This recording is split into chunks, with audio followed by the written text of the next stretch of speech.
So ayan, magandang umaga po sa ating lahat mga kabakyard. Welcome back po sa ating vlog ngayong araw. So ngayon, pag-usapan po natin kung ano po ang mga pinagbibigay po nating pagkain sa atin pong mga alagang sisiw. So kayo, ano po ang ipinapakain nyo sa inyong day old to month old na sisiw na nasubukan nyo na po na garantisado pong maganda para sa mga sisiw? So just comment po sa baba ang inyo pong mga kasagutan. So, ngayon po, akin pong ipapakita kung ano po ang aking pinapakain sa ating mga alagang sisiw. So, unang-una po, eto po, akin lang po itong pinagmimix o pinaghahalo. Gawa po ng nasubukan ko na po ito. At so far, maganda po ang naging resulta sa atin pong mga alagang sisiw. Which is, maganda po ang kanilang balahibo. At malulusog at maliliksi po ang ating mga alagang sisiw sa ating brooder. So, ano po ba ito? So, ito po yung crack corn. So, wag po yung malalaking crack corn. Gawa po ng hindi po sila matutunawan nun. At saka medyo malalaki po yun para sa mga sisiw. So, pinipili po natin yung pinong-pino pong crack corn. So, ayan, crack corn. So, pero hindi lang po ito. Ibibigay po natin sa ating mga sisiw, ha. So, ang ginagawa po natin, hinahaluan po natin ito ang atin pong commercial feeds na ibinibigay sa ating sisiw. So, ano nga ba ang itinutulong nito? Ito po talagang crack corn kahit sino po ang tanongin natin. Sa unang panahon po talaga, ganito po ang kanilang ginagamit. O yun pong mga old breeder dati, mga ninuno pa natin, ganito po ang kanilang ginagamit. Yun pong mga mais sa bundok, pinapakain. So, nung nag-improve na po, hinahalo na lang ito sa mga feeds. So, ngayon, ito po ang ating ginagamit, crack corn yung pino. So, ito po, nasubukan na po natin ito, ilang breeding na po natin o ilang mga sisiw na po natin sa brooder.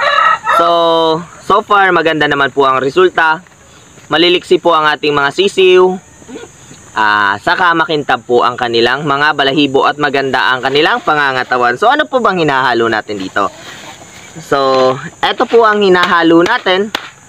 So, 1 kilo ng ating pong chick booster, baby slug booster sa Thunderbird. Ayan, ito po ating pinaghahalo sa ating pong crack corn bago po natin ibigay sa ating mga alagang sisiw. So, ngayon po, ang ginagawa po natin, 1 kilo nito at saka 1 pack po nito pinaghahalo. Ginagawa po natin, hinahalo lang po natin yan sa lagayan ng ating patuka. So, ilang piraso po ba ang ating pinapakain nito? Bali, 2 kilo. So, sa ngayon po, meron po tayo yung naalaga ang sisiw na meron po tayong 30 pieces na magto 2 weeks old at saka 51 pieces bali na magwi-week old o week old na po halos. So, ang ginagawa po natin dito, pinaghahalo po natin. So, gaano po ba karami ang nakakain ng 80 pieces na sisiw sa week old o yun po magto 2 weeks old na po? Gawa po ng pinagsasabay naman po natin, pareho po ang kanilang kinakain. Gaano po ba karami? So, sa akin po, naglalagay po tayo nito sa umaga ng halos, naglalagay po tayo halos ng mag-1 kilo din. Mga kalahati sa umaga, kalahating kilo, tag 1/4 po ang lagay natin sa kanilang patukaan. Yan po, aabutin lamang po yan ng halos tanghalian din sa kanila para sa kanila.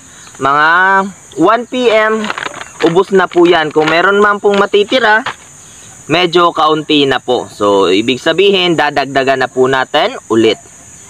So, halos po sa isang araw at isang gabi o 24 hours po nila, ay mauubos po halos nila itong 2 kilo kung 2 weeks old na po ang inyo pong mga alagaan sa daming 80 to 100 pieces.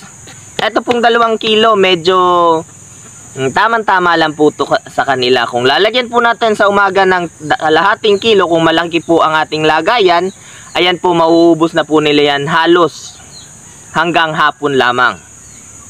Kung mauubos man nila, ganado silang kumain, ubos po talaga yan. So, pagdating po ng hapon, ang process po natin dyan, lalagyan po natin ulit siya ng halos kalahating kilo ulit.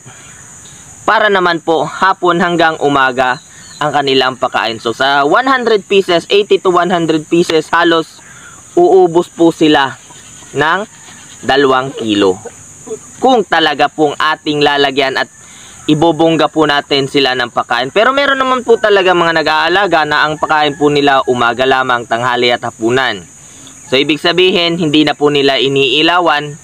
Pero ang atin po, iniilawan po kasi natin. So ibig sabihin po, kung hindi mo papakainin o lalagyan ng pagkain yung manok mo sa gabi, lalo't na't may ilaw, ay hindi po sila yung napapakali.